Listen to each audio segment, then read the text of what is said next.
Welcome back. So there's been a trade. Yeah, I got to interrupt my hockey watching to talk about this trade, which I'm fine with.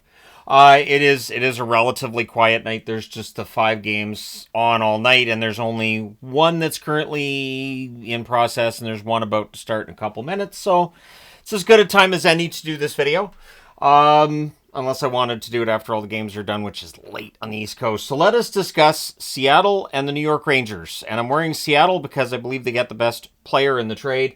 They pick up Kakko, who's 23 years of age. There is always that potential that he might break through. And Seattle has a good track record of players doing well who are traded to them at a young age. So this season with the Rangers, Kakko, 30 games played, 4 goals, 10 assists, 14 points. In his career in New York, 330 games played, 61 goals, 70 assists for 131 points. He was a number 2 draft pick in 2019. There was a lot of hype around Kakko when he was drafted. He has not lived up to that hype. There's flashes in his game here and there, and I think, honestly, the move to Seattle is what's needed. I think he's needed a change of scenery for a while.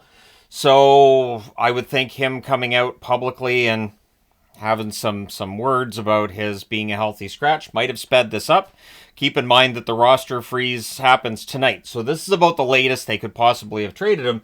Going the other way to the Rangers, Will Borgen, 27 years of age, defenseman, 33 games this year, 1 goal, 1 assist, 2 points. He produced pretty well last year.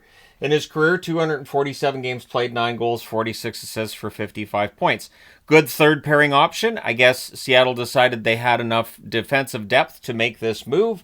The Rangers also add a 2025 third round pick and a 2025 sixth round draft pick.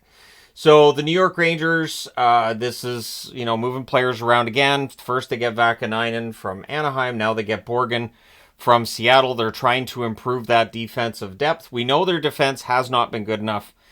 We know that the blame, there's a lot of it to go around. And it does feel like, as we head into this roster freeze where players can't get traded for the next 10 days because it's Christmas, that coming out of that roster freeze, we could see further movement. The word about how much discontent there is in the locker room, it's there, and I think it's there for a reason. I don't really get into that stuff on the channel. I don't know if people have noticed. There's a lot of talk in this market about who does or doesn't like each other. I'm not getting into that. Because it just gets into petty name calling, and it happens all the time when a team's not doing well.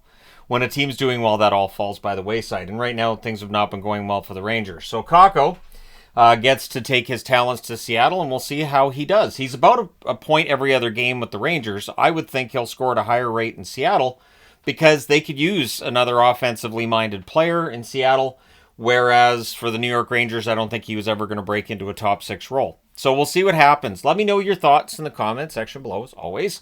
Don't forget to hit like and subscribe in the event you may not have done so already. Let me know your thoughts on this trade and what you think Kakko is going to be able to do in Seattle. And if you don't think he's going to be able to do anything, that's fine too. But let me know your thoughts. Hit like and subscribe if you haven't already done so. Thank you guys so much for all your support as always. I will talk to you again soon.